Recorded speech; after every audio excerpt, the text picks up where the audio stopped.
President Trump has alleged that because Biden's signature was done with an auto pen for most of the pardons that he handed out, that means that they are invalid and as worthless as the paper that they are printed on. We're going to talk a bit about what happened with this, what led up to this, what this means in actually both directions, because I'm going to be completely honest with you. I can take this in both directions right now. So we're going to talk about both sides of this argument, what it means and where we go from there. And see if the people who were preemptively pardoned were actually pardoned or not. In other news, we're going back to war, apparently. Although this was not what I voted for.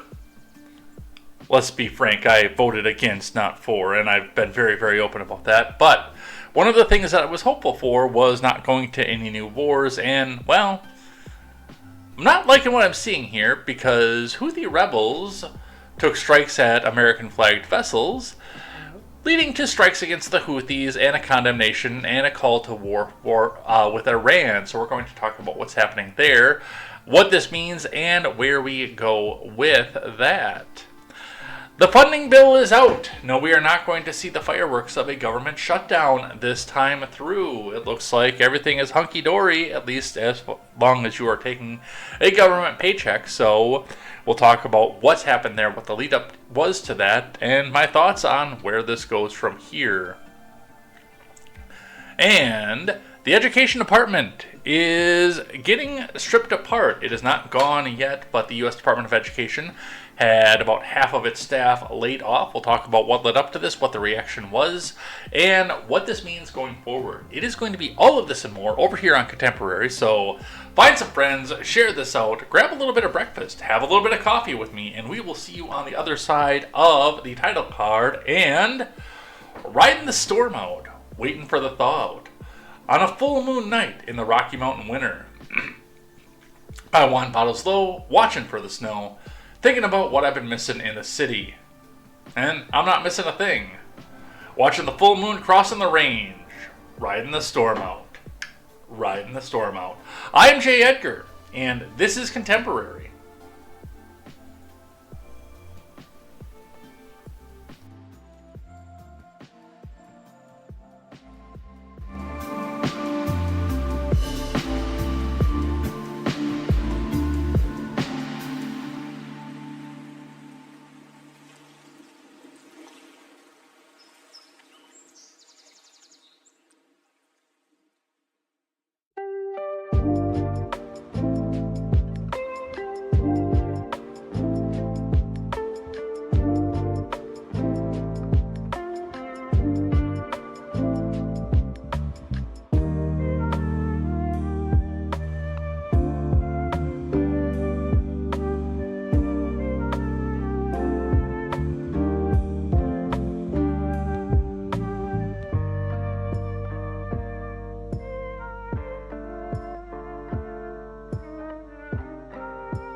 Well, the grand experiment is on us, folks.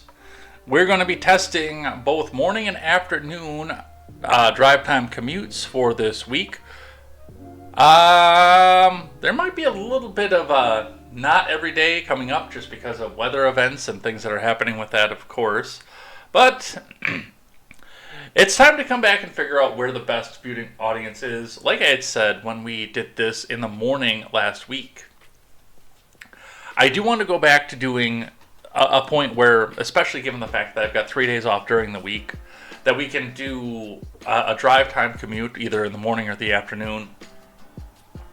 I still want to start with 1 day a week. I know that, especially with scheduling, going 3 days a week with family and everything else around that is going to be a stretch, but we're going to do it as many days as we can for the next couple days, and then we come back, we compile some data, and we figure out which day is going to be the best contemporary day. So, and we did pretty well last Wednesday. Like, I'm almost thinking Wednesday is going to be the day, just based on the performance that we had last week. Because, I mean, 21 at peak versus the 4 that I got when I was at the 6 o'clock hour when, you know, everybody was having breakfast, or dinner rather, with their families and everything. So I knew it was a hard slot. It was the only slot that I had available to work with. So, but we are here. If you like what you see, do share this out. If you want to comment, if you think I'm dead wrong, come back out and tell me that I'm dead wrong, because hey, the engagement helps drive everything back forward. I know the office is still a bit of a mess here. We're still in the process of figuring out how we're going to make this all go together. So I'm not sure how I want to do this and where we want to do this, but we're going to come back and go with this one. Looks like I've got Palm over here talking about it's like a bad movie. She's looking through me. I don't know if I know which song that is right off the bat. Saint is here saying that Twitch is gay, but I like the audience that I get there. Oh, nice. Yes, you do. You get the advantage of living with me. I got a feeling I'm going to be told that I'm wrong when we have the pardons discussion. I do. I'm almost positive that's going to happen. So, anyway, either way, telling me so drives the engagement, and it gets everything out here. So I hope you have your coffee with me. I've got the backup coffee as well, by the way. This is not a paid sponsorship for Celsius, by the way. They don't pay me for this. I probably should not be drinking this in their vessel because they're not paying me for it. It's delicious, though. So, best flavor, too. Also, not a paid endorsement, but Fantasy Vibe, Mandarin, and Marshmallow. Absolutely amazing. But I hope you have your coffee. I hope you have your coffee with me. And we got to get into it. Before we do, make sure you guys go check out great programming, such as the Daily Ignoramus. I'm reaching out to Steven today because I'm going to get him on the pod. It's, yeah, I'm definitely ready to go back and have that conversation. And I got to reach out to a few more people too because, well, I want to keep this going. Took a couple weeks off as the new schedule was getting implemented as we figure this back out. And I didn't do Eddsworld Gaming last week as well because, well, we're shifting schedules. We're figuring out what's going to work for everybody. So, a few things to figure out here. But man, do I want to get back to Skyward Sword as well. And go check out Overruled with Katie Z. That's an awesome time as well. I'm losing frames here, by the way. I don't know what's happening with that, but am I off? Am I dead? Or am I just choppy? How's the stream? I know we're doing a recording of this, so you're going to get it no matter what. But yeah, we just dumped like on 797 frames. Good old rural internet. Anyway. Not dead. You guys can still hear me. This is why I take the audio, or I'm sorry, I take the regular recording as well, by the way.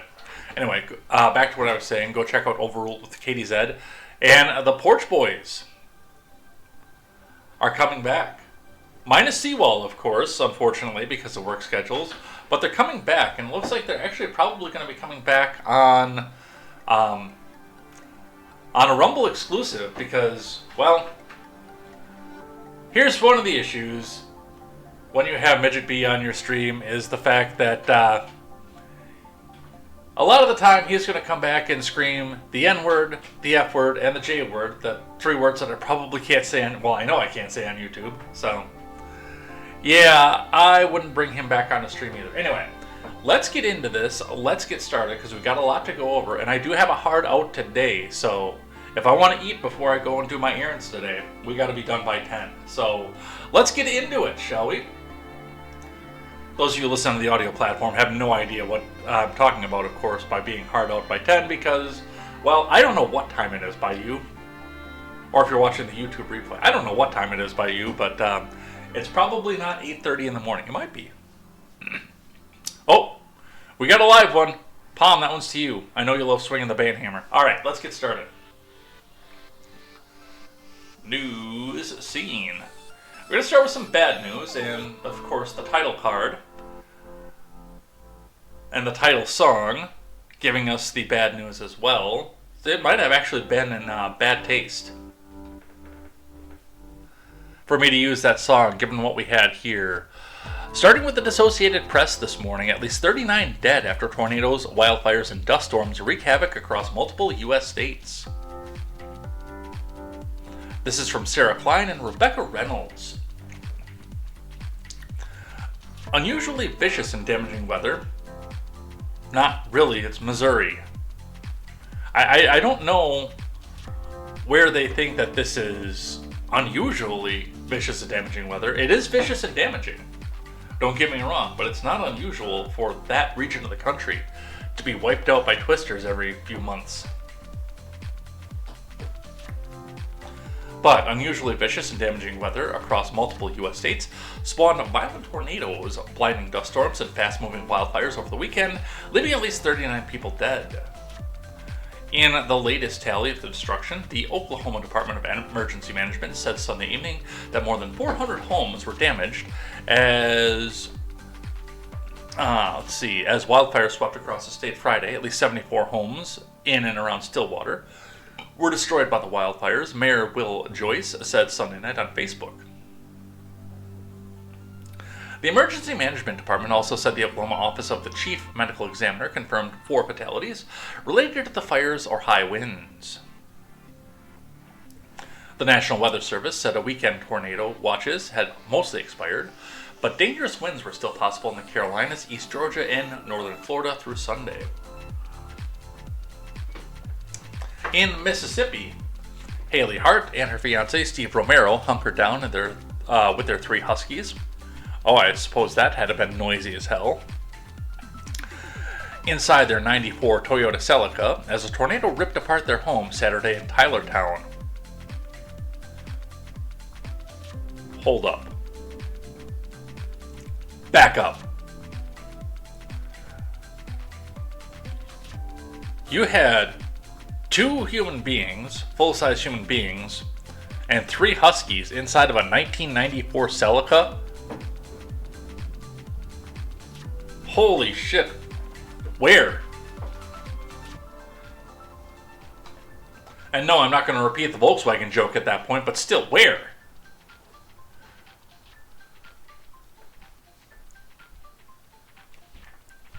I don't want to make light of the people that have lost everything, but still, it's one of those things like the car guy and the physics guy in my mind are sitting here trying to make this math equation work.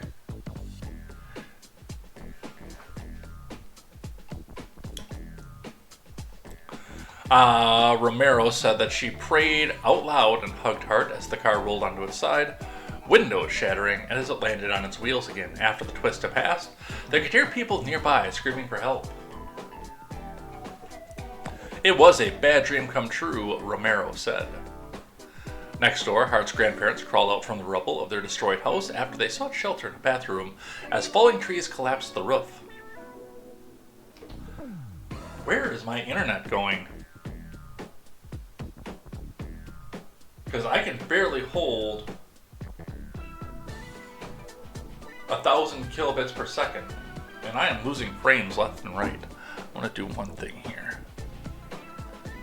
See if taking that off the network does anything. Everything was coming down on us, said Donna Blansett, Hart's grandmother. All I could do was pray to God to save us. And now we're offline.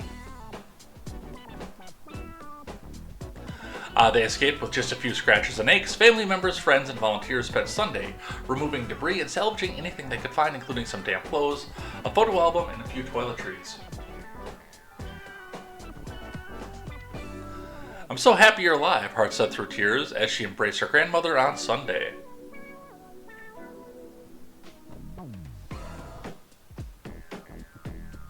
Oh, we got the advertisement.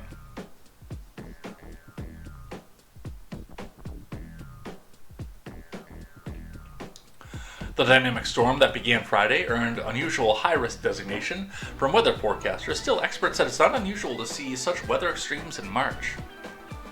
President Trump said in a post on a social media network that the admin is ready to assist the affected communities. "Please join Melania and I praying for everyone impacted by these terrible storms," he posted on Sunday. At least 3 people, including an 82-year-old woman, were killed in central Alabama when multiple tornadoes swept across the state. I wonder if my Instagram was sucking it down. I don't know what the bandwidth requirement is for Instagram to stream live to, but as soon as I turned the Wi-Fi off on my phone, which is streaming this out to Instagram, everything came right back, and it popped back up. Now it looks like we're running great.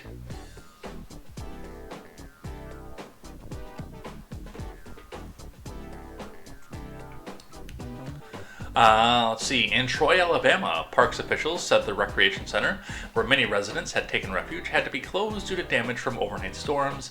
No one was injured. "We are thankful the Lord provided protection over our community and over 200 guests at the recreation center storm shelter on Saturday night," the Parks Department said in a statement. Missouri resident Dakota Henderson said he and others are rescuing trapped neighbors found 5 bodies scattered in the rubble on Friday night outside of what remained of his aunt's house in hard-hit Wayne County. Scattered twisters killed at least a dozen people in the state, authorities said. So we have that. We have wildfires, of course. Wind-driven wildfires cause extensive damage in Texas and Oklahoma, and officials warned Sunday that parts of both states would again face an increased risk of fire danger in the coming weeks. More than 130 fires were reported across Oklahoma, Governor Stitt's said. "Nobody has enough resources to fight fires when the wind is blowing 70 miles an hour," said Terry Essery, the fire chief of Stillwater, Oklahoma. "It's an insurmountable risk." Oklahoma Department of Energy Management spokesperson Kelly Kane said Sunday that 2 people were killed as a result of wildfires and the weather. And dust storms spurred by high winds claimed almost a dozen lives on Friday. How does a dust storm kill people? I gotta defer to my boy Saint for that one too, by the way, to figure out how a dust storm is deadly. It probably is. I've just never been in one.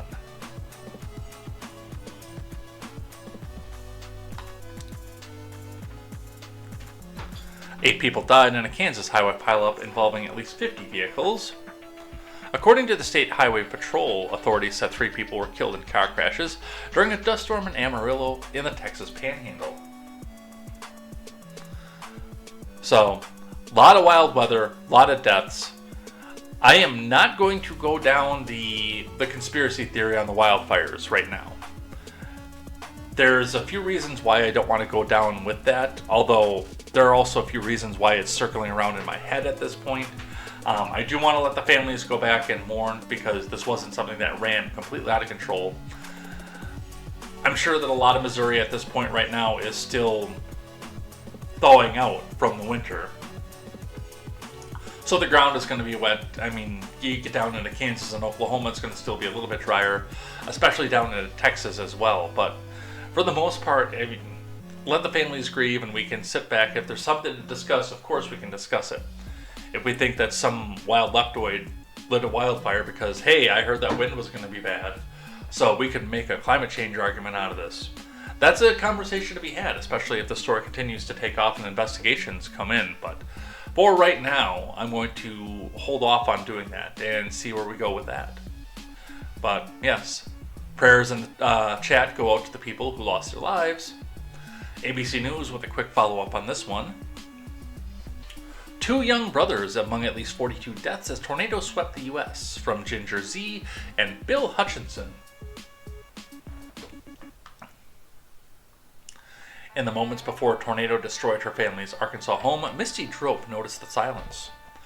There's a silence that happens before a storm hits you, Drope told ABC's Good Morning America in an interview on Monday and said, "Oh no, this is not good." She and her family, Bruce and Keely Drope, were standing outside what was left of their home in Paragould.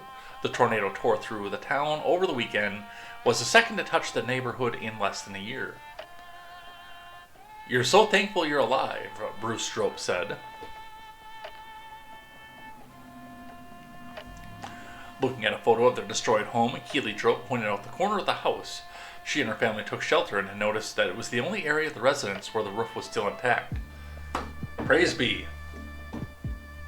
In that photo, it literally looked like God just had his right hand there over us, because that's the only part of the roof left, Keely Drope said, and that's a definite possibility.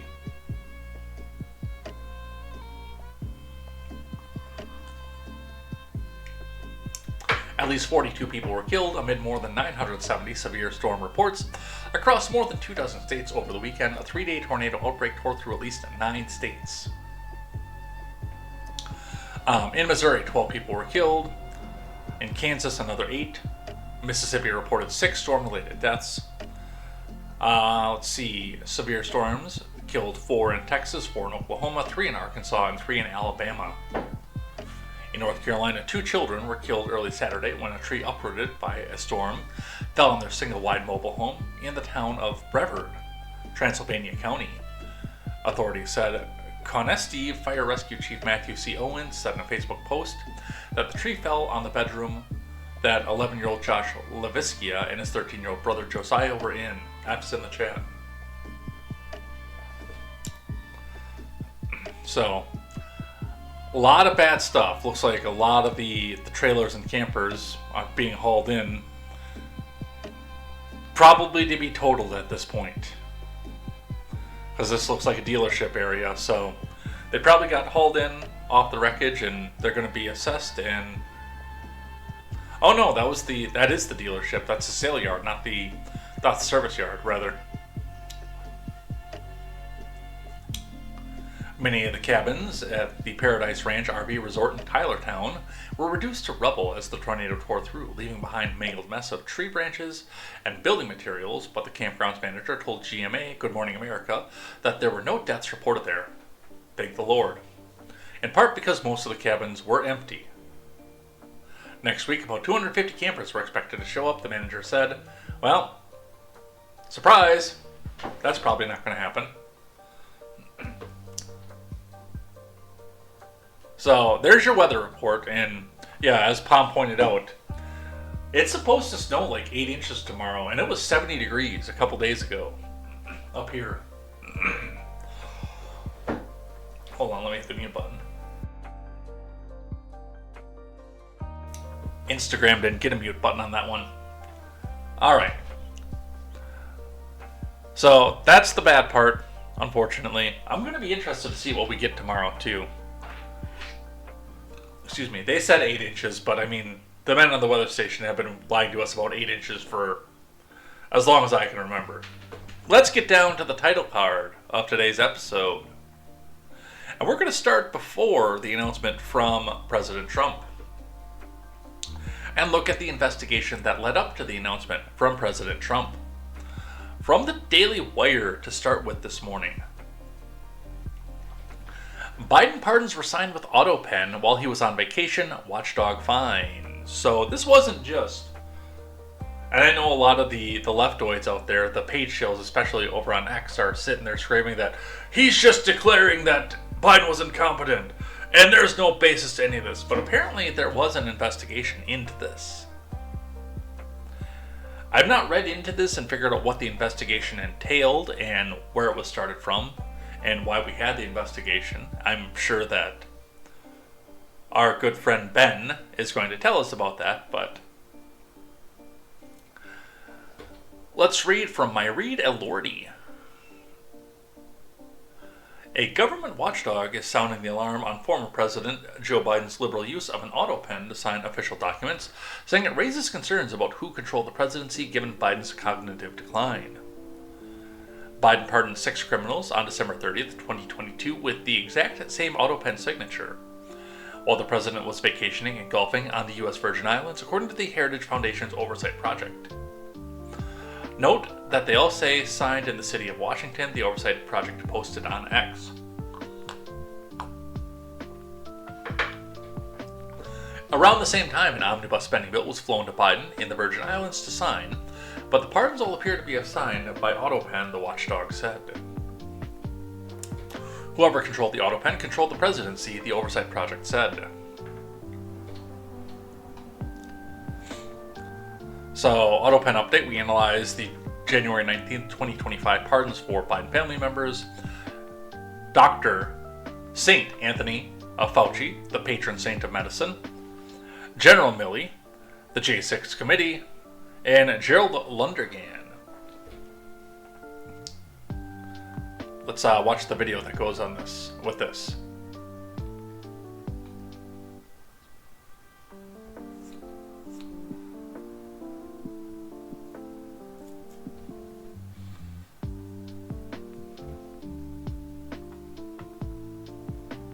There's apparently no sound that goes with that.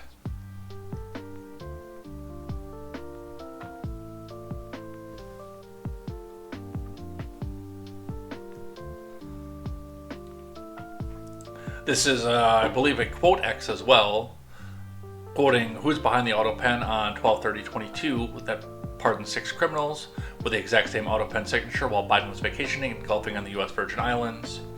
Note that they all say signed in the city of Washington. Let's look.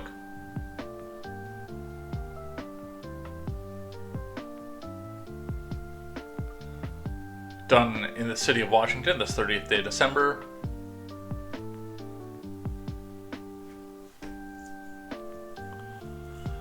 There's the list of people that got it. And yes, well, he was on the Virgin Islands. Ironic that he was golfing at the time because of the other complaints that we get from the leftoids.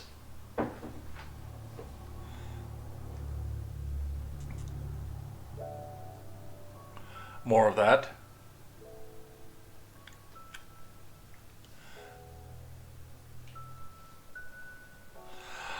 Some prominent documents, including Hunter's pardon and Biden's announcement that he was dropping out of the race, appear to be hand-signed, the watchdog found.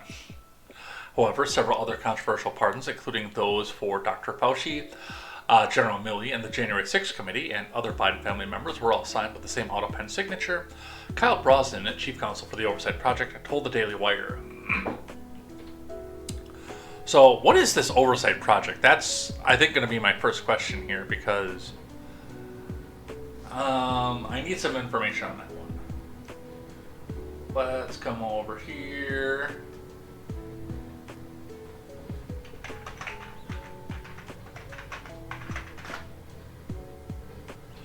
So that is, and I'm going to give full transparency to that as well. I just pulled up a quick Google search on that one. That is a branch of the Heritage Foundation, which I'm going to come back out and tell you means that no matter what a court finds anywhere, anybody to the left of Reagan is going to look at this and say, well, this is invalid because it's the Heritage Foundation.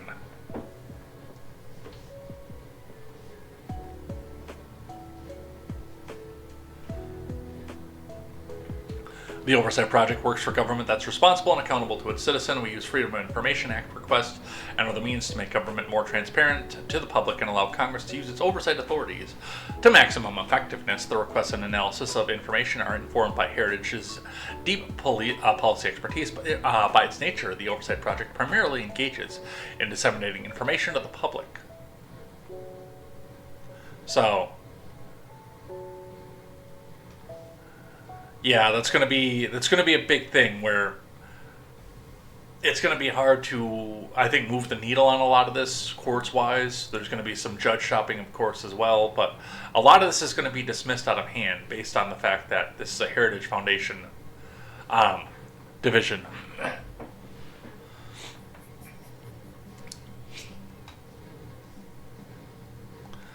Yes, it is.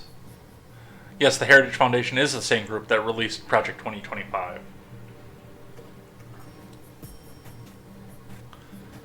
Brosnan said that using the auto pen to sign the presidential pardons is particularly troubling since the authority to issue them rests solely with the president as a constitutional principle. You have to look at it in the context of Biden's mental decline, Brosnan said, noting that Special Counsel Hur's report last year called Biden an elderly man with poor memory. So that is where we are sitting with this, but it went further than that. It went further than the Heritage Foundation. The Calvin Coolidge Project, which is, I mean, we need to get back to Coolidge governance to begin with, because, you know, there's a reason that Coolidge is my favorite president. He didn't do anything. Just in, Trump has announced that the pardons Biden gave to the January 6th committee are now declared to be void because they were signed by an auto pen. The image, of course, from the Truth social account of Donald Trump, at Real Donald Trump, says, "The pardons that Sleepy Joe Biden gave to the unselect committee of political thugs and many others are hereby declared void, vacant, and of no further force or effect because of the fact that they were done by auto pen. Because of the fact, in other words, Joe Biden did not sign them, but more importantly, he did not know anything about them. The necessary pardoning documents were not explained to or approved by Biden. Sleepy Joe, the worst. He knew nothing about them, and the people that did may have committed a crime. Therefore, those on the Unselect Committee who destroyed and deleted all evidence obtained during their 2-year witch hunt of me, your favorite president, and many other innocent people should be fully understand that they are subject to investigation at the highest level. The fact is, they were probably responsible for the documents that were signed on their behalf without the knowledge or consent of the worst president in the history of our country." Back up. Back up. Woodrow Wilson had nothing to do with these pardons.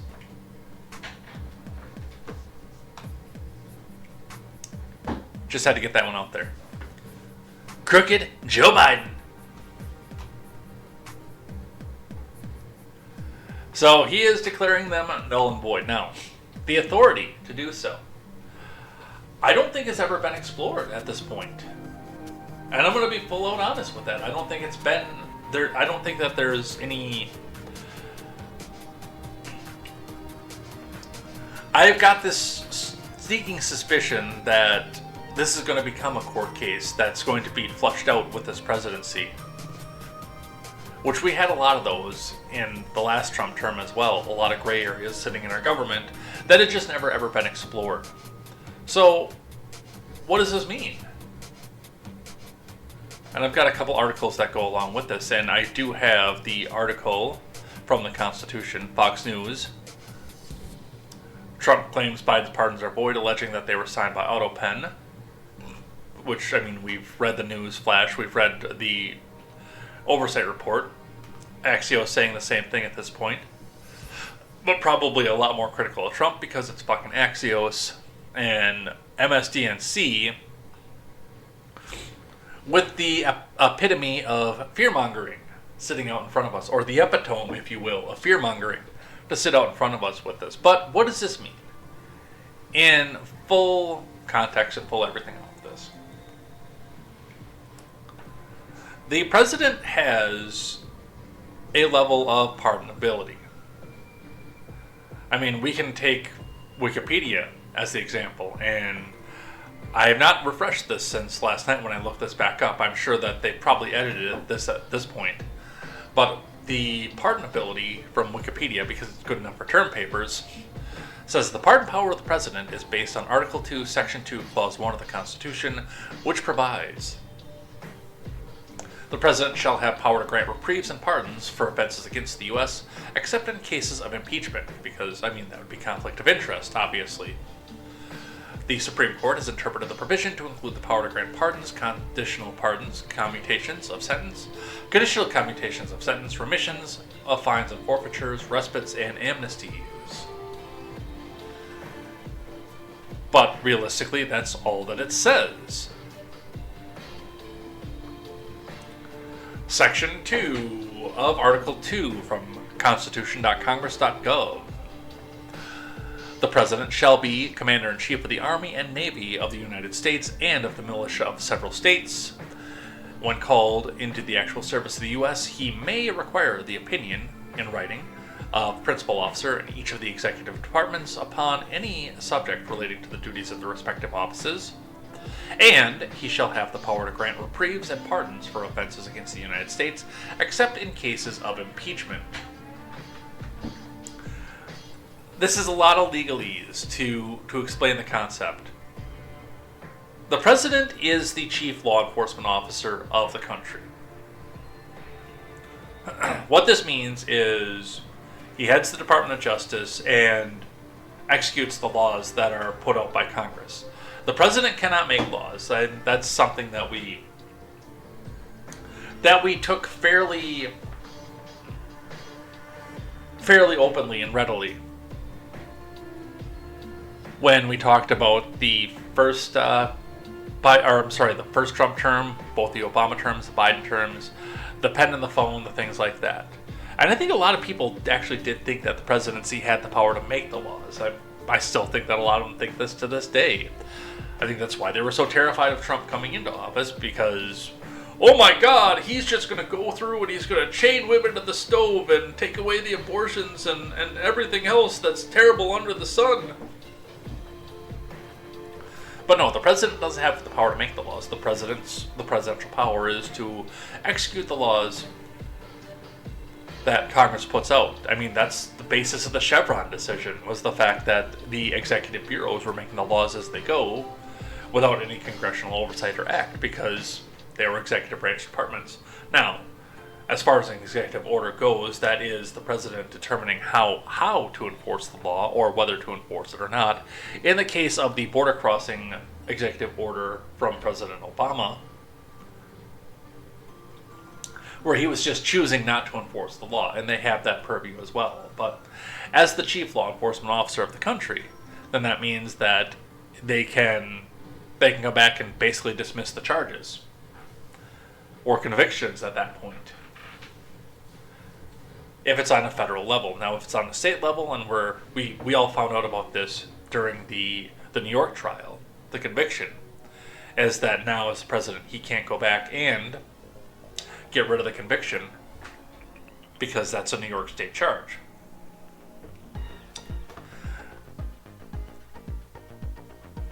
But yes, he does have the power to do this against the United States.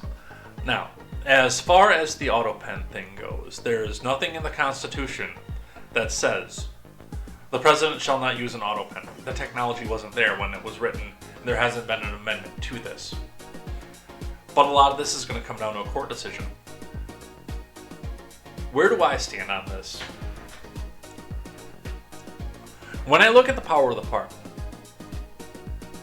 as somebody who sits here and sometimes is afraid of the fact that, because of my political views and the fact that I'm open about them and vocal about them, that there may be some sort of lawfare against me somewhere in the future.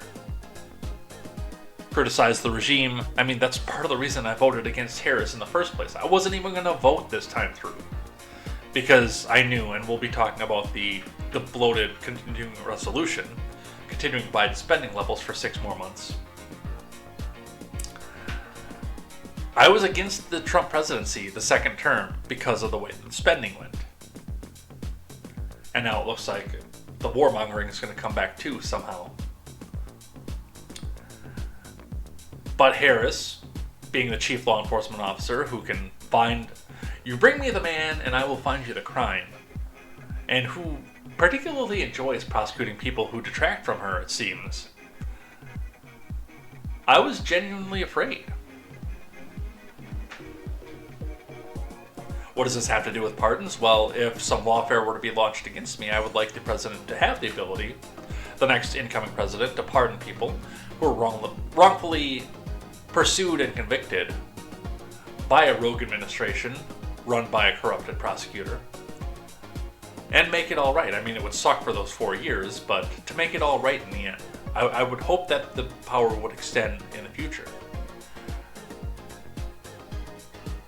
So I don't like the idea that something like this could be made void just by a declaration. But on the other side of this, part of the issue that I had with this when the pardons were issued for the first time is, while I don't want to see the levers of government used against political enemies for the exact same reason I said that I was not going to vote for Harris, I would still like there to be an investigation.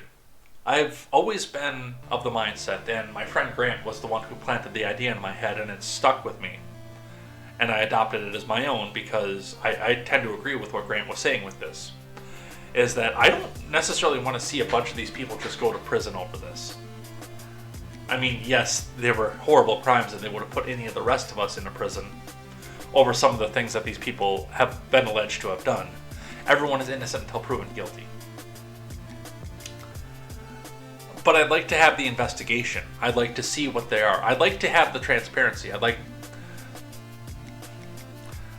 I've said this before, as far as with the January 6th committee, with Biden, the Biden family, the Obama family, the Clinton family, and things like that. I do believe that there's been some sort of wrongdoing. But there's never going to be an impartial jury for any of these things. And realistically, I would just so much rather have the truth out there, because that's going to be a worse punishment. You go and put Hillary Clinton into prison. She's a martyr. She's a political martyr at this point, and Democrats win for the next 50 years in a row. Because the evil Republicans went and put their political enemy in jail. I mean, it's partially the reason that we have the Trump presidency right now. You go put Biden into prison right now, and as a feeble old man, you're persecuting a feeble old man because you didn't like his policies. That kind of shit's going to come up when you come back and do this kind of stuff. They can martyr off of that. They can fundraise off of that. They can do all these sorts of things off of putting them in prison. Whereas, if the truth comes out, my proposal for this always was, you grant them immunity on the basis that they have to be completely honest about the shady shit that they did. Nobody would ever vote for them again if they knew half the shit that I suspect that they've done. And we could sit back and prove that, or they admitted to it. Nobody would ever vote for these people again. Rather than being in prison, they would fade into obscurity with no power over people who they perceive to have wronged them throughout life.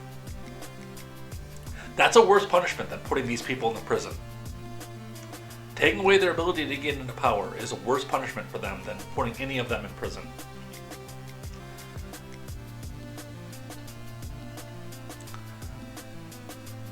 And having the pardon out there makes it next to impossible to investigate any of what happened with this.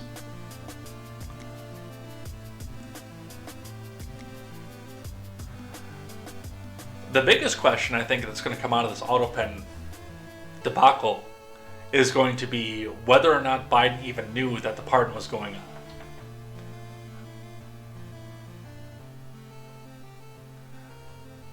Yeah, Vong actually, and I just looked over and saw the book that Vong wrote over here because he likes to write books on Twitch. He actually brings up the real part of this too, and I've only seen the first sentence and I know where he's going with this. The analysis here is actually quite simple. Did Biden press start on the AutoPen machine for each of these? If yes, then they're fully valid. If no, they're forgeries. Then we check how such forgeries would have been handled under the common law and the U.S. law at the time of the ratification. Well, yeah, and that's actually the important part of all this, is whether or not he was the one pushing the button or not. And I'd be curious to figure out how the investigation goes with that, and if it's even brought forward, brought to a court case. Now, the last part I'm going to go with this, because I'm way off on a tangent with this one, is the first sentence here. I love the fact that the leftoids are bringing this one up as well. I don't agree with them, but I love the fact that they're bringing it up, because Trump, in his Truth Social post, is saying that he hereby declares that these pardons are void, vacant, and of no further force or effect. I don't think he can just do that, especially not on a Truth Social post. I think there does need to be some documentation off of this because, well, it's got to go through the proper courts, which means they've got to have annotation of everything that goes with this. We can't use the Michael Scott thing of, I declare bankruptcy! So, where this is going, I don't know. I can see both sides of this. I think that we need to have an investigation and a court ruling on this.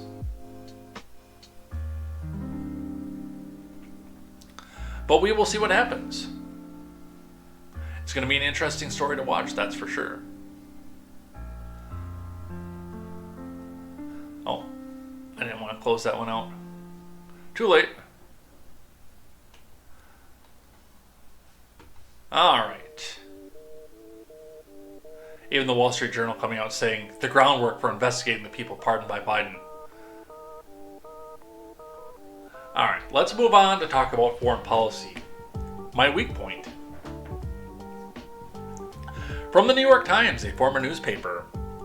Trump orders attacks on militant sites in Yemen and issues a warning to Iran. From Eric Schmidt and Jonathan Swan.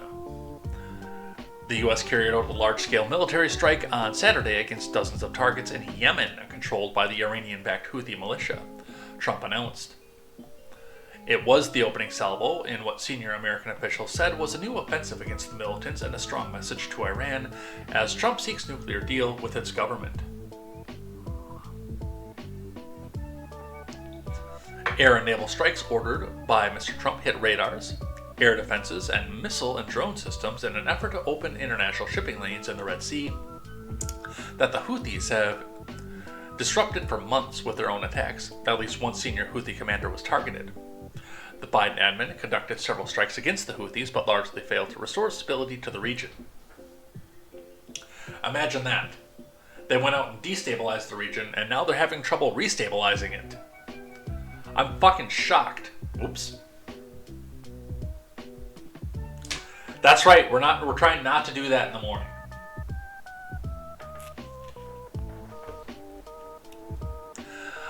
U.S. officials said the bombardment, the most significant military action of Mr. Trump's second term so far, was also meant to send a warning signal to Iran.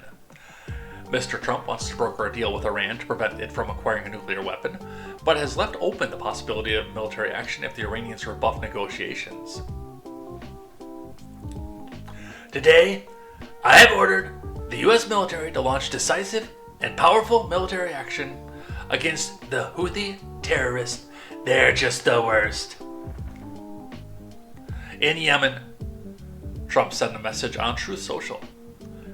They have waged an unrelenting campaign of piracy, violence, and terrorism against America and other ships, aircrafts, and drones. Trump then pivoted to Iran's rulers in Tehran. To Iran, support for the Houthi terrorists must end immediately. Do not threaten the American people. Their president, who has received one of the largest mandates in presidential history. It's not even close to true, by the way.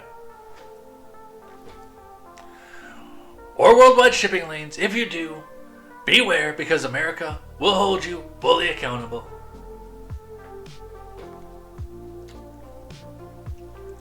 U.S. officials said that airstrikes against Houthis' arsenal, much of which was buried deep underground, could last for several weeks, intensifying in scope and scale.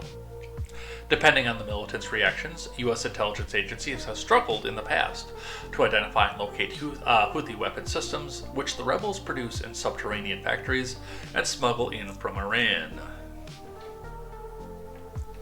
Some national security aides want to pursue even more aggressive campaign that could lead the Houthis to essentially lose control of large parts of the country's north. U.S. officials said, but Mr. Trump has not yet authorized a strategy wary of entangling the U.S. in a Middle East conflict he pledged to avoid during his campaign. Let's bring out the map, as we often do.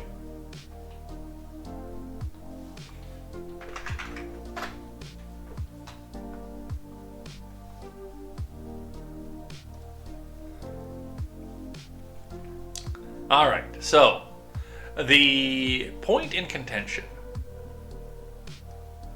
is this small area, which has a large amount of shipping from especially India, Burma, Thailand, and Malaysia to go out to Europe and somewhat to the US, although a lot of the traffic that comes, at least from this side, goes across the Pacific and not necessarily the Atlantic.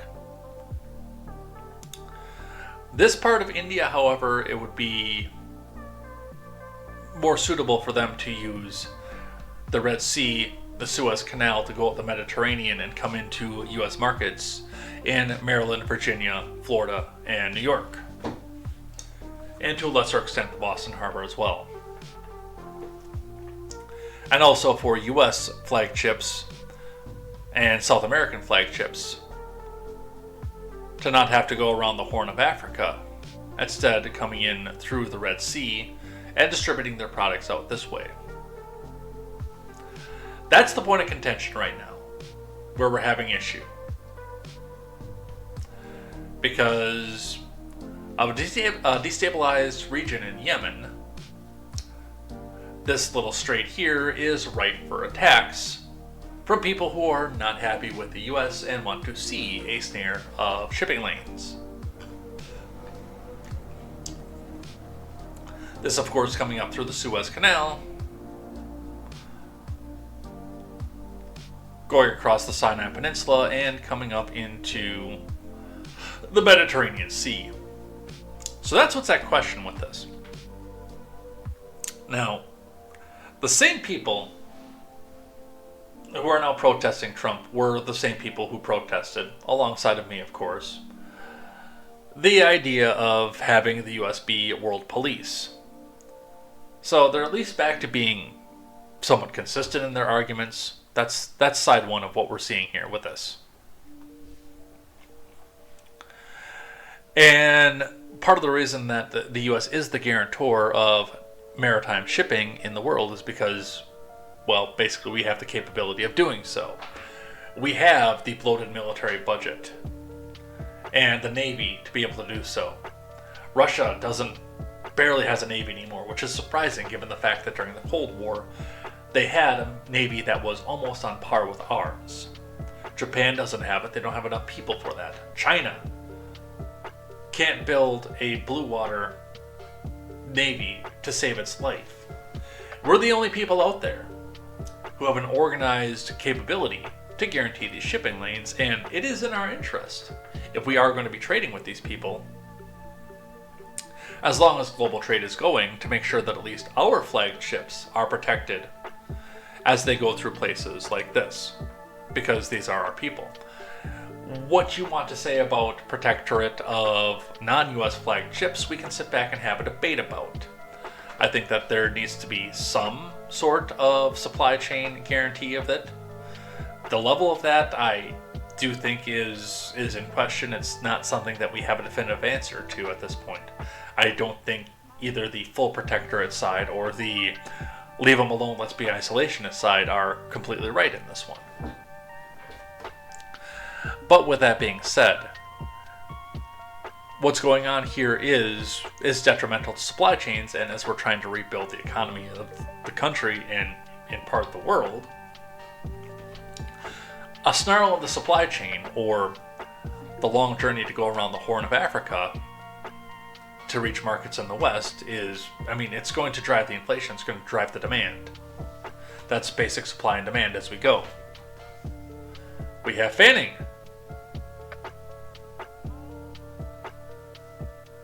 With us saying, I'll point out what Massey said, U.S. is not a top 5 beneficiary of the U.S. incursion against the Houthis. Correct.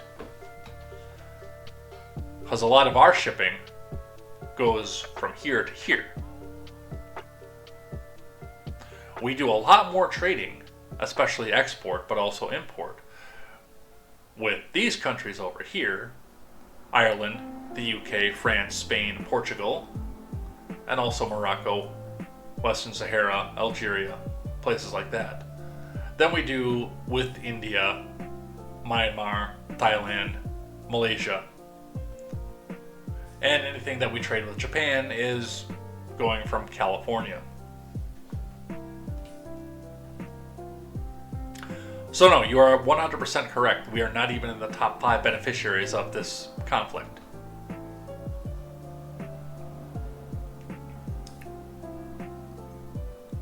Let's move on.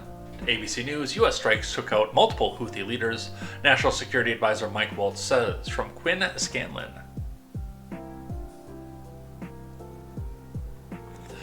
The U.S. airstrikes that bombarded Yemen over the weekend targeted and took out multiple leaders of the Iranian-backed Houthis, White House National Security Advisor Mike Waltz said on Sunday. Speaking on ABC's This Week, Waltz argued to co-anchor Martha Raddatz that these latest strikes differed from the countless strikes former President Biden's admin launched against the rebel group, explaining that Trump's admin has taken the extra step of designating the Houthis a foreign terrorist organization. These were not kind of pinprick back and forth, what ultimately proved to be feckless attacks, Waltz said. This was an overwhelming response that actually targeted multiple Houthi leaders and took them out. And the difference here is, 1, going after the Houthi leadership, and 2, holding Iran responsible. This is where we're going to run into issues, I think. Waltz accused Iran of helping the Houthis attack U.S. warships and global commerce. Some 70% of global commerce is now diverted around South Africa to avoid the Houthis, resulting in higher shipping costs and supply chain issues, Waltz said. Yeah, if you want your Temi order to come in through the Atlantic Ocean, the Atlantic port, then you're going to have to sit and wait an extra probably 2-3 weeks to get around the Horn of Africa.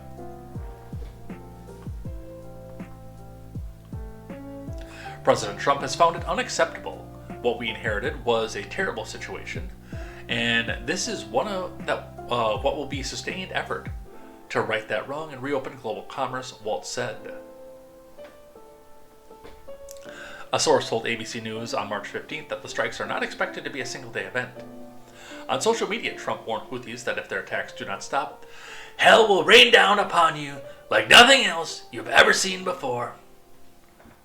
Trump also issued a warning to Iran, calling on the Islamic Republic to stop supporting the Houthis and adding, "Do not threaten the American people, their president, or worldwide shipping lanes. If you do, beware, because America will hold you fully accountable, and we won't be nice about it."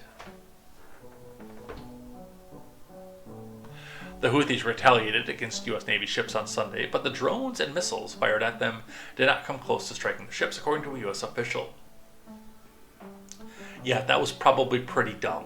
Go fire a, excuse my language, missile at a U.S. Navy ship. And that's a part of the problem, too, when we look at this. Now, Houthi rebels with a little bit of missile technology aren't barely going to make a dent in the naval ships that come close to them, the military ships that come close to them. But the commercial ships don't have the defenses that the military ships do. It's like in Deep Space Nine, when people were going out and hassling Cassidy Yates' ship. Because they had to go back and make the checks to make sure that there weren't any changelings in any of the ships. The Klingons went back and commandeered. I don't remember if they captured and commandeered Yates' ship or if they were just harassing and threatening it.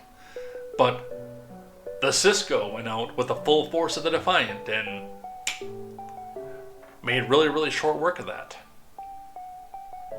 Partially because it was his girlfriend on the ship, but partially, again, because you've got an actual military ship that can do something versus a mostly defenseless commerce and cargo ship.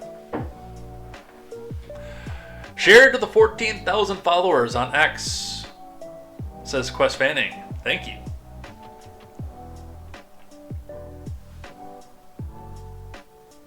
The official also said that it's safe to say Houthis fired the weapons for more than 12 hours.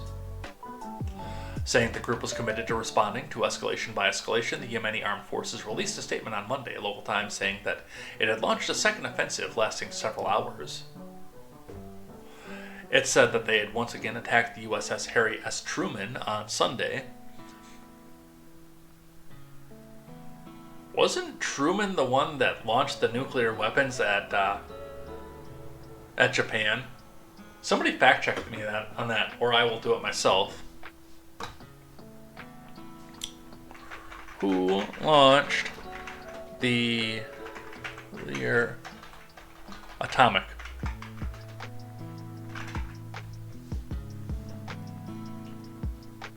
It was Truman. Yeah, there's something definitely symbolic about that. You're going and attacking the USS Harry S. Truman, the ship that was named after the person that dropped 2 atomic bombs on Japan. I realize that the ships don't have, or probably don't have atomic bombs on them, but there's something symbolic about that. Almost mimetic of it. It said that it attacked the Harry S. Truman on Sunday with a number of ballistic and cruise missiles and drones in an engagement that lasted several hours. According to their statement, the second advance was successful. The Yemeni armed forces succeeded in thwarting a hostile attack the enemy was preparing to launch against our country, the statement claimed. However, the fact of the second attack and the matter of its success are yet to be verified. So, that is where we are at with that. I'm going to leave the map up for now. The Associated Press, what we know about the Houthi rebels' attacks as the U.S. steps up attacks on the Iran-backed group. From John Gambrell. The U.S. under Trump has launched a new campaign of intense airstrikes targeting Yemeni Houthi rebels. Here's what to know. Why the Houthi rebels attacked over 100 merchant vessels with missiles and drones, sinking 2 vessels and killing 4 sailors from November 23 until January of this year. Their leadership described the attacks as aiming to end the Israeli war against Hamas in the Gaza Strip. The campaign also greatly raised Houthis' profile in the wider Arab world and tamped down on public criticism against their human rights abuses and crackdowns on dissent and aid workers. Trump, writing on his social media platform Truth Social, said his admin targeted the Houthis over their unrelenting campaign of piracy, violence, and terrorism. He noted the disruption of Houthi attacks has caused through the Red Sea and the Gulf of Aden, key waterways for energy and cargo shipments between Asia and Europe through Egypt's Suez Canal. Yeah, because I'm sure it's probably hard to go through Russia to get from Asia to Europe at this point. I'm sure old Vlad the Impaler's got something to say about that one.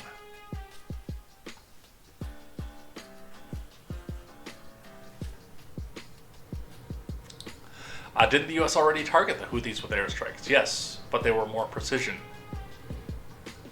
What could the new U.S. strikes mean for the wider Mideast? The U.S. campaign likely could inspire Houthi attacks at sea, on land, beyond American warships. The rebels previously targeted oil infrastructure in Saudi Arabia and the UAE. That would be stupid. 2 countries deeply involved in Yemen's war since 2015. Where are the Iranians in all this? Iran has long armed the Houthis, who are members of Islam's minority Shiite Zaidi sect, which ruled Yemen for 1,000 years until 1962. Tehran routinely denies arming the rebels despite physical evidence, numerous seizures, and experts tying the weapons back to Iran, says the Associated Press, which would love to see us go to war. That's likely because Tehran wants to avoid sanctions for violating the UN's arms embargo with the Houthis. So, somehow we're going to get Iran involved in this. Back to the map. This, of course, being Iran, who, yes, does fund a lot of the aligned governance and rebellion, both in Gaza, in Lebanon, and, yes, in Yemen.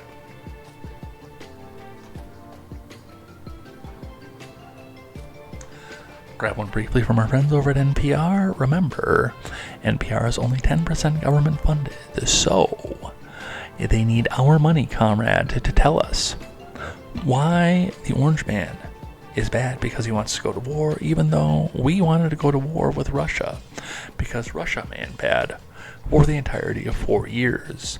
And if you don't go to war with Russia, that means you are a Russian puppet.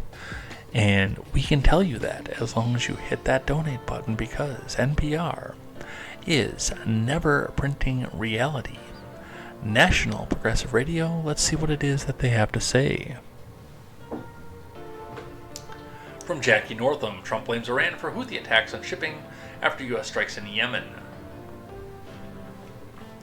Trump warns he will hold Iran responsible for any further attacks on Houthi militants on vessels in the Red Sea. In a post on Truth Social, Trump said Iran is dictating every move of the Houthis, giving them weapons, money, and intelligence. I don't know if they're dictating every move. I mean, it's not like we're playing StarCraft here, but it's more like they're handing them the weapons and saying, go play, have fun. Like in that scene in Turtles 2, Secret of the Ooze. You set the two massive mutants out there and you don't tell them how to terrorize New York City. You just say, go play, have fun.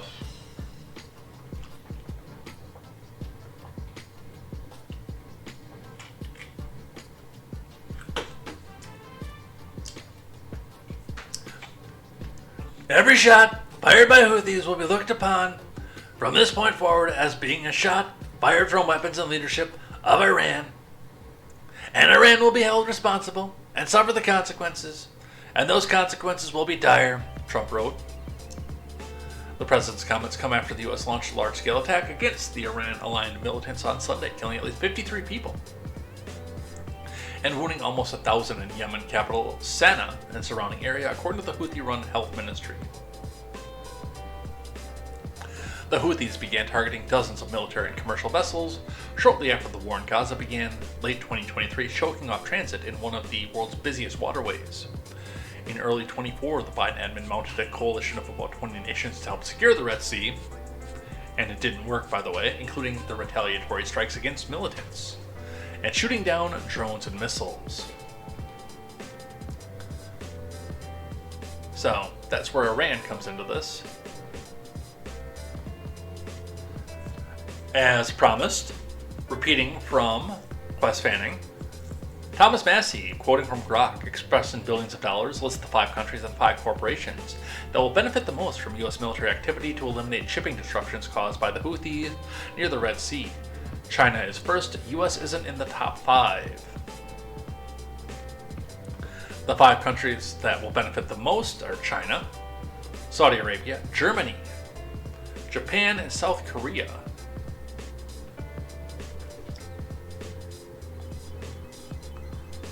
So, and that makes a little bit of sense here.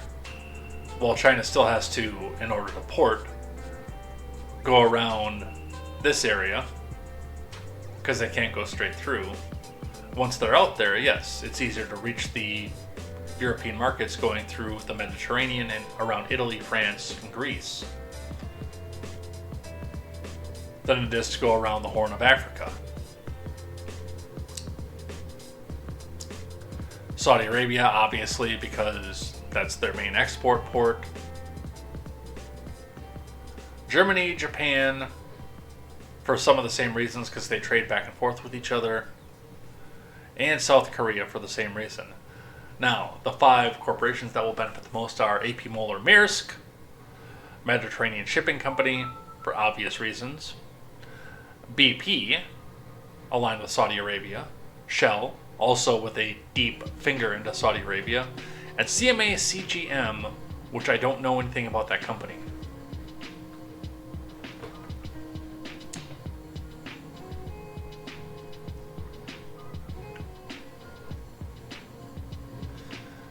The Daily Beast. We're going to leave the quiet part out loud because this is going to be some of the left-wing reaction to this. Hegseth says the quiet part out loud about the Houthi strikes. From Will Neal. U.S. Secretary of Defense has made clear his concerns about the grinding conflict that has engulfed Yemen for far more than a decade only extend as far as U.S. shipping interests in the region.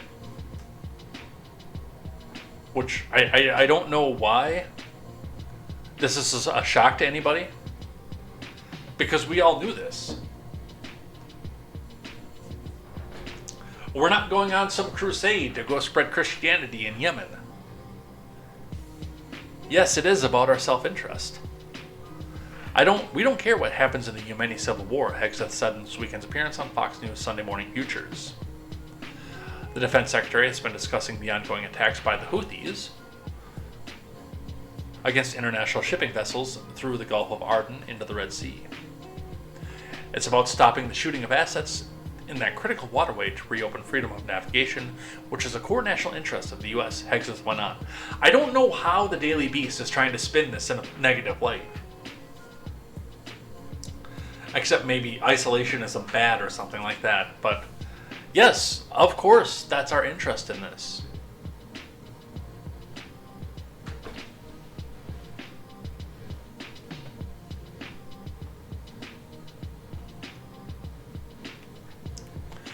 More in the region, of course. Ceasefire over as Israel strikes Gaza after Hamas refused to release hostages, officials say. So that's going back to war. It's funny because we were all told that this was a lasting ceasefire and this will be an easy one. This will be an easy war to end. Am I on still? Or have I frozen up and gone out completely?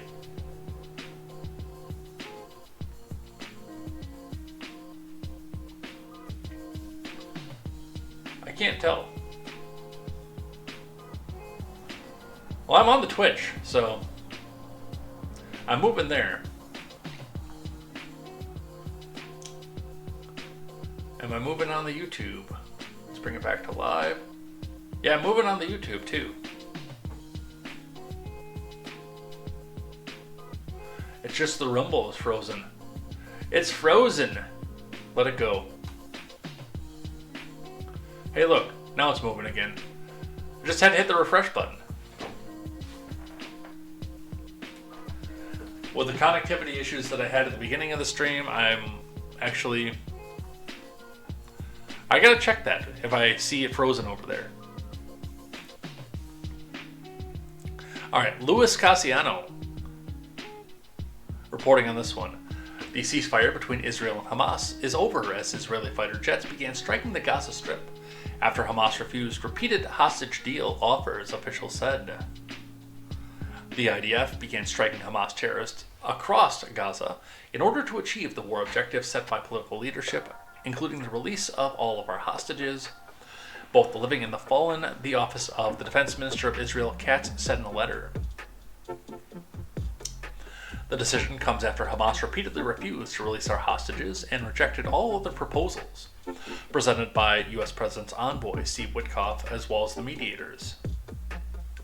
The letter states, Israel will intensify its military actions against Hamas moving forward, authorities said. Under the direction of the political echelon, the IDF and Shin Bet are widely attacking terrorist targets of the Hamas terrorist organization throughout the Gaza Strip. More details below. The IDF and Shin Bet, Israel's internal security service, said in a joint statement. The IDF launched a series of preemptive strikes targeting mid-ranking military commanders, leadership officials, and terrorist infrastructure belonging to the Hamas terrorist organization. An Israeli official told Fox News the military offensive will continue as long as necessary and will expand beyond airstrikes, the official said. So, it's hard for me to look at something like this and say that we are not going boots on the ground to war in Israel, which actually probably has Yemen wondering what's going to happen after that's over, because, I mean, we can't leave a military campaign after just a few months in this country. And honestly, I don't see Israel as having the high ground in this anymore, and I've pontificated about this on numerous occasions. Israel had the high ground when this all started. They had the moral high ground. They had the ability to go back and make retaliatory strikes and make the people pay for what it was that they did to their people.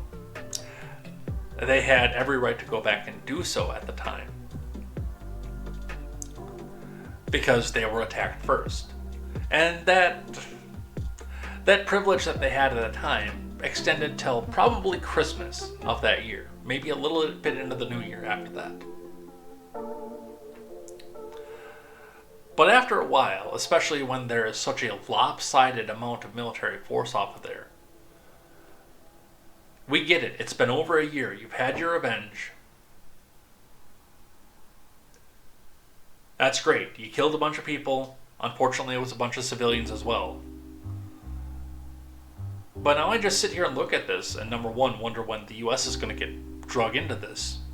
And number two, what the end goal is. What is the end goal? Do we have one? And I don't know that we do.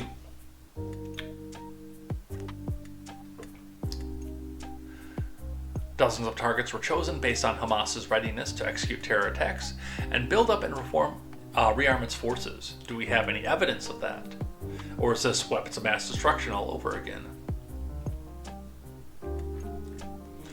Following a situational assessment by Katz and the IDF officials, a decision has been made not to open up schools and educational activities in the Gaza envelope, authorities said. It's probably a smart idea.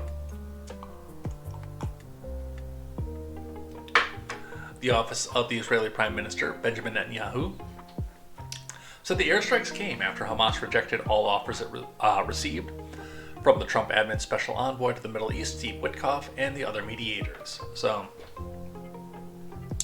great. This is happening again.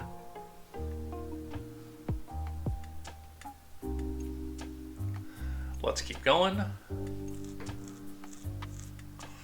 Let's talk about what's happening stateside. From Fox News, President Trump signs continuing resolution officially averting a shutdown.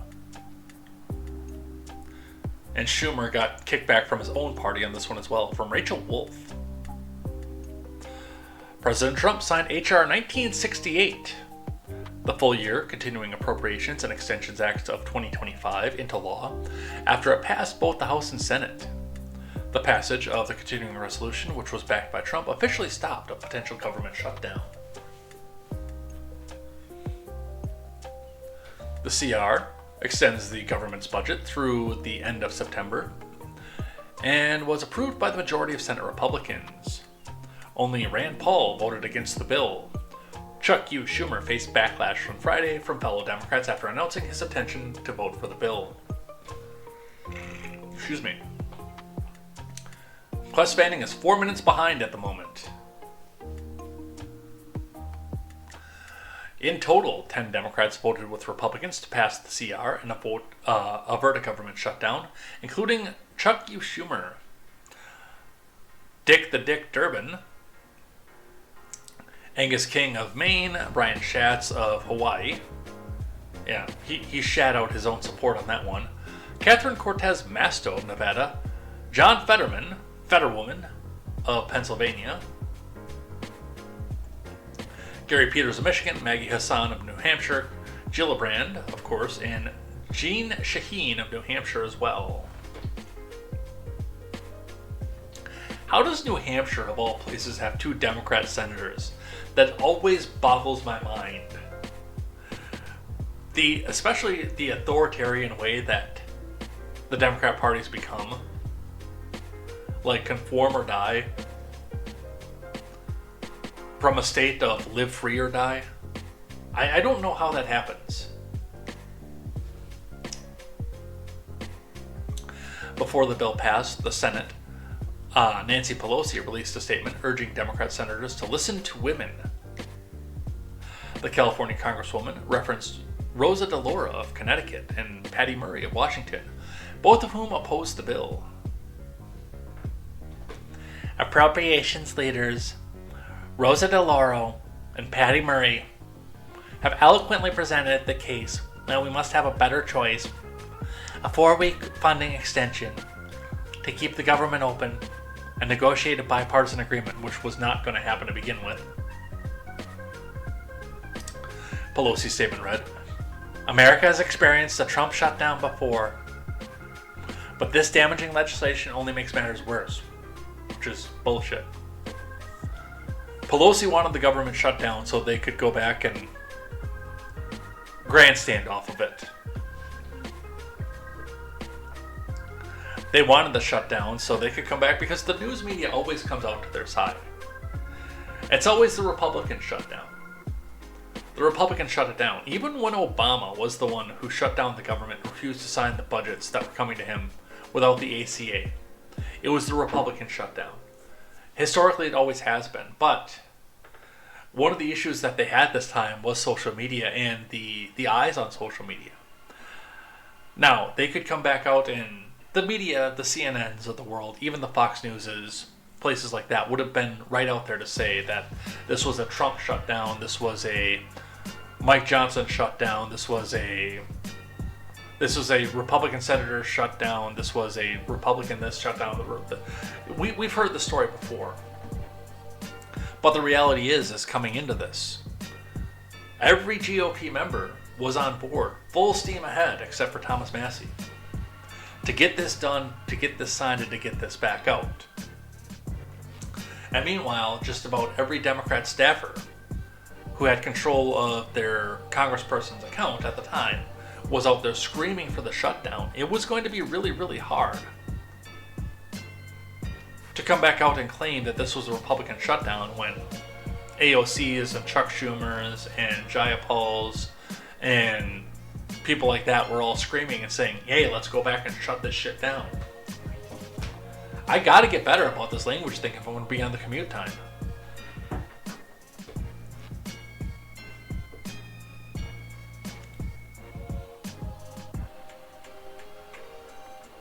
Trump appeared to hear about the Senate vote while answering reporters' questions at Joint Base Andrews. He told the media he was very impressed by the Senate passing the CR. I am not.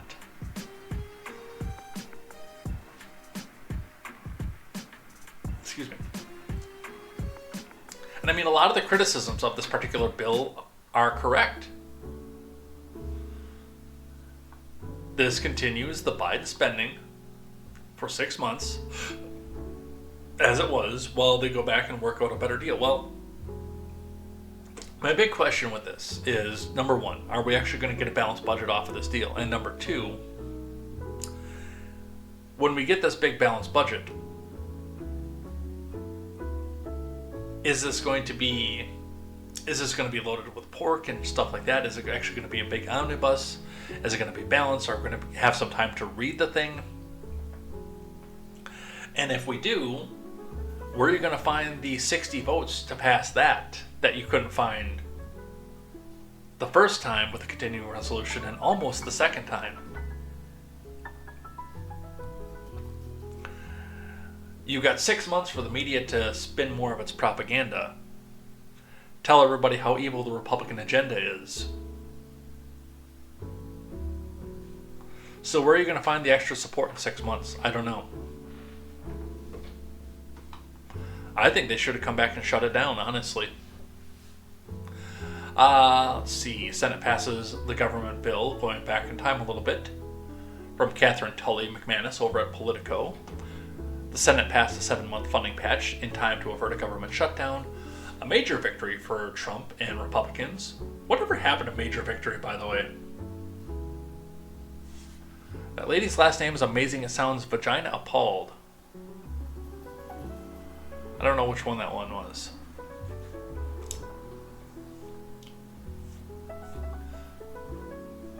That also caused a deep rift in the Democrat Party that could be exceedingly difficult to repair. The Senate voted 54-46 on the House-passed bill, almost entirely along party lines. Exceptions were Jeannie Shaheen, Angus King, and Rand Paul voted no. The bill now heads to the White House for Trump's signature just hours before the deadline to keep federal operations afloat. The stopgap would fund government operations through the remainder of the fiscal year.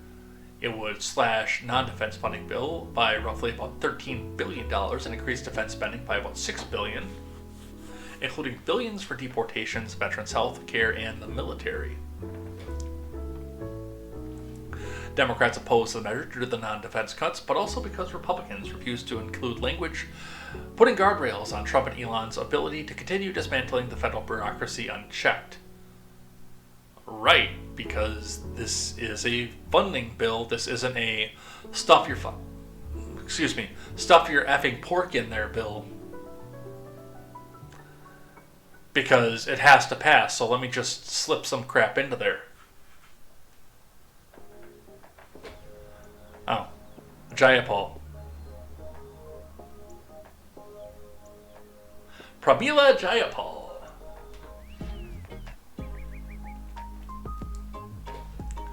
They had advocated for a shorter 4-week stopgap to keep the government running on current funding levels in an effort to buy more time for appropriators to strike a deal on a bipartisan funding package, but Republican leadership interest in those negotiations waned weeks ago. Democrats spent days agonizing over how to manage the politics of this moment. It came after an extraordinary turn of events, where Republicans in the House overwhelmingly passed the stopgap earlier this week, without needing Democratic votes, and then left town for a recess. It left Senate Democrats with no choice but to stand their ground against the GOP force a shutdown, since 8 Democrat votes in the chamber would be necessary to move the legislation over a procedural hurdle that required meeting a 60-vote threshold.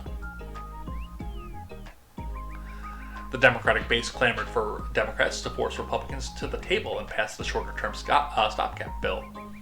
Ultimately, Senate Minority Leader Chuck Schumer decided it wasn't worth the risk in a shutdown scenario that could empower Trump and Musk to make more cuts to the government agencies and potentially fire federal workers. So, that has indeed passed. I got a back-to-back pair from the Daily Wire. We're going to have to actually start powering it down here pretty soon. Because like I said, because of obligations for the day, we do have a hard out at 10. Because we have to leave the house by 10:30 and, well, let's face it, I'm hungry.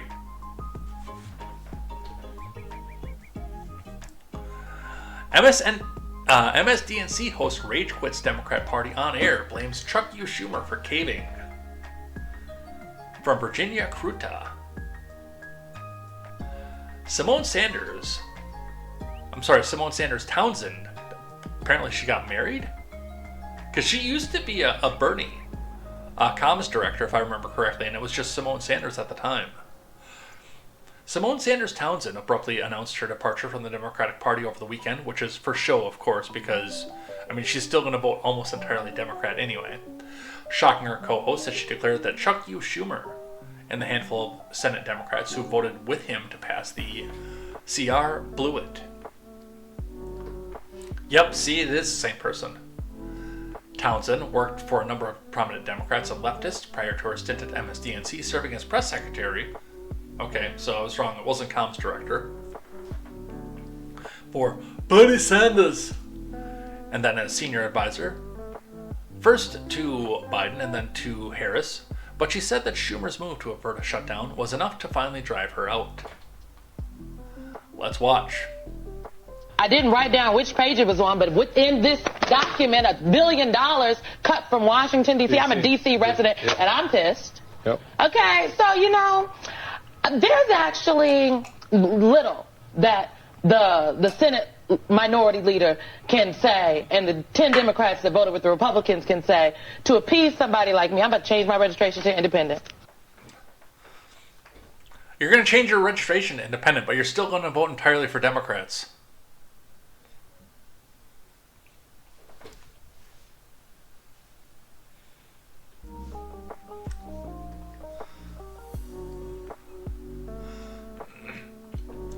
She did reserve some praise for Hakeem Jeffries, because of course she did, and House Democrats who voted against the CR with only one exception, Jared Golden of Maine.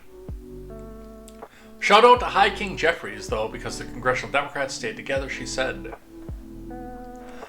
In 24, Democrats ran on warnings that Trump was going to destroy democracy, and now he and his team are very much in the process of doing just that. These same politicians are questioning whether or not to stand up to him and his party at one of the first opportunities they have had to meaningfully do so. Townsend said, "The only opportunity I would add, there's not another option for Senate or Democratic or Senate Democrats or House Democrats to effectively push back. This was it. They blew it. Well, they did blow it from that aspect of things, but the other option with that, though, is what did they do? They were all on record saying that they wanted to shut the government down over this bill, which left a lot of independent media, which is, let's face it, a lot more prominent at this point, to have the avenue and vector to say, hey, no, it was these guys this time. You can scream Republican shutdown all you want. But these guys all said shut it down, and the Republicans at that point all said, hey, let's make this happen.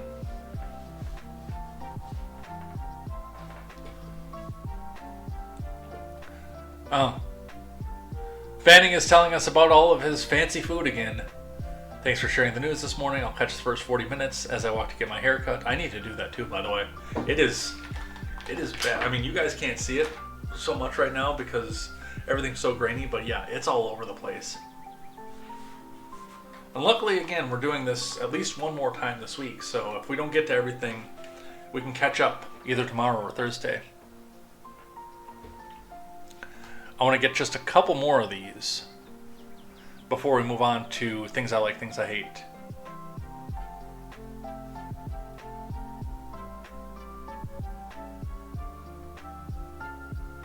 Yeah, we'll do these last three here.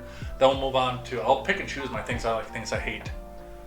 Copy-paste caucus Demons roasted over identical post on funding bill. From Daniel Chayton over at Daily Wire again. House Democrats are facing ridicule for parroting identical critiques of the Republican-backed stopgap bill to avert a partial government shutdown at the end of the week. Within a span of a few hours Wednesday, several lawmakers posted on X largely the same message about how they wanted to vote on a 4-week continuing resolution in place of the 6-month bill already passed by the GOP-led House that's under consideration in the Senate. That's already passed the Senate at this point. House Democrats stand united for a 4-week funding extension that stops harmful cuts, keeps the government open, and allows Congress to reach a bipartisan funding agreement. I'm ready to vote today, tomorrow, or Friday to pass a bipartisan extension. Longtime Capitol Hill reporter Jamie Dupree shared a screen grab of 4 posts that mirrored each other from Reps Mark Vesey, Zoe Lofgren, Amelia Strong-Sykes, and Sarah McBride. Democrats using Control-C, Control-V, Dupree said. But, I mean, that's nothing new either, especially with the left-wing run media, as it goes. You look at any major news story that's out there at this point, and you look at CNN, ABC, CBS, NBC, MSNBC, they say just about the exact same thing with maybe a couple words changed. Occasional Cortex on Schumer saying he'll vote to advance the CR. Deep sense of outrage and betrayal, okay, puppy? From Ashley Fields. Yeah, it's still morning this week. I'll text you on that one. I have Fanning's number. The Honorable and Venerable Representative Alexandria Ocasio-Cortez D-Twitch slammed Minority Leader Chuck U. Schumer for saying he would vote to advance the House-passed continuing resolution to fund the government, which was largely opposed by Democrats in the lower chamber. There was a deep sense of outrage and betrayal, okay, puppy? Cortez told reporters late on Thursday, referring to Schumer's decision. And this is not just about progressive Democrats, okay? It's about across the board, the entire party. Schumer, who previously said the Senate Democrats would not provide the needed votes to advance the House bill, argued passing the CR is less about the content than the looming threat of government shutdown.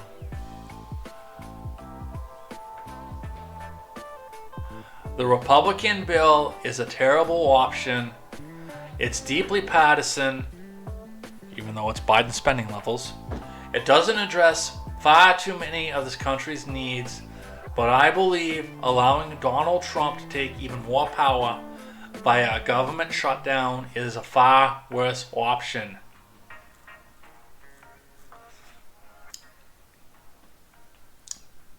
His words echo the sentiments of John Fetterwoman, who has also said he would vote in favor of the CR if it was approved by the House.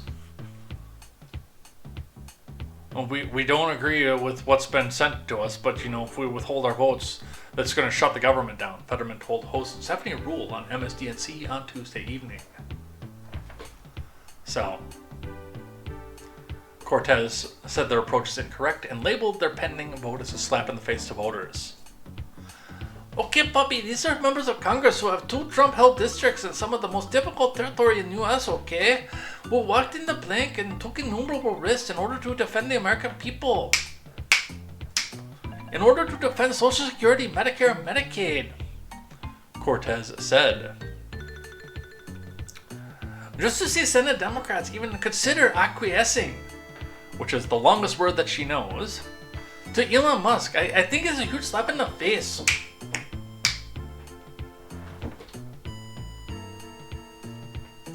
So,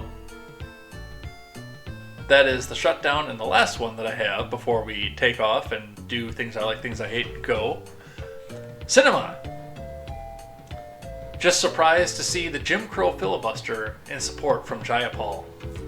With a screenshot, not a quote X from Jayapal saying it's the filibuster or an assault weapons ban. It's the filibuster or codified abortion access. It's the filibuster or raising the minimum wage. It's the filibuster or protecting voting rights. The choice is clear: abolish the Jim Crow filibuster, which Jayapal has no say in because Jayapal is in the House, not the Senate. This, of course, in response to a quote X saying, Senate Democrats, don't betray the working families.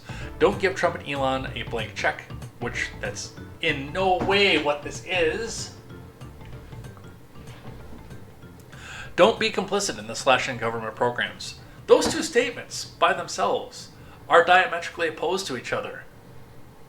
Don't give them a blank check, and don't be complicit in slashing the government programs.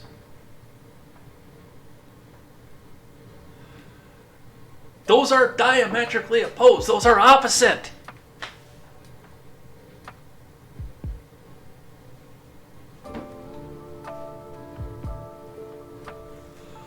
These people, I swear.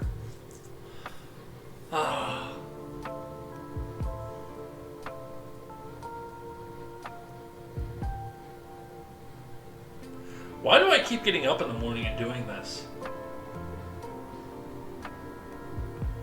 I don't know. The dumb hurts my brain.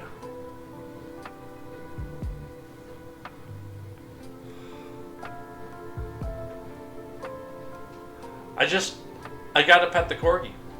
Something's gotta come from me here.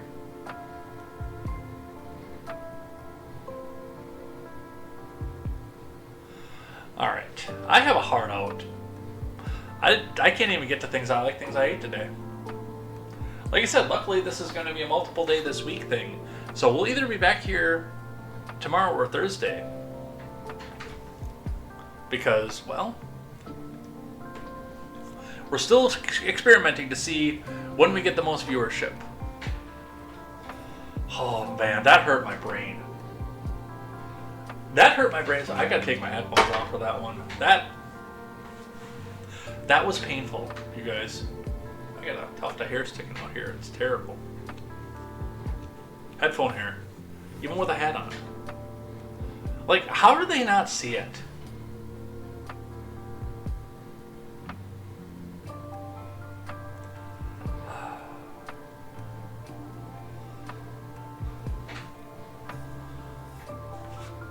Alright. Let's finish this up here. Well, I still have some faith in humanity.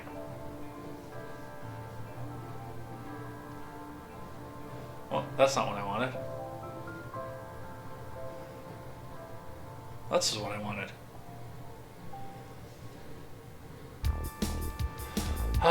Well. Yeah. I don't even know what to say after that. That was something. It was definitely something. Anyway, we're going to take off here for the day. I'm going to go get myself something to eat and get myself prepared to go and do the appointments of things that I have to go and do today. If you're in the know on my personal life, and some of you are, then you know what it is. Well, you don't know what we're going to do, but you kind of have an idea what it is we're going to do. But we'll be back here. Check the X and the Discord for when it's going to be. Something may have come up for tomorrow where I cannot be here for the morning. We're going to play that by ear. But definitely back here on Thursday morning for the remaining half of the news stack and more news, more headlines, and more contemporary. We'll be talking about the deportation flights. We'll be talking about some other things going on with that as well. And we'll finish off the things I like and things that I hate. And oh goodness, we're losing frames again. So you're probably going to hear this a lot better on the audio platform and the replay. Those will both get uploaded today as we go. But for now, we are going to take off. Have a fantastic night and a fantastic rest of your day. We will see you here next time for more news, more headlines, and more contemporary. Man, am I glad I'm taking a separate recording of this, because I'm sure that what we just saw there was a bunch of chop and everything else. We'll figure out what's happening with the bandwidth and everything else as we go on from that. Take care. Have a great day. Enjoy the rest of your day. Have a good work day. We'll see you here for more news, more headlines, and more contemporary. And until then, I'm Jay Edgar, and this is Contemporary. Take care.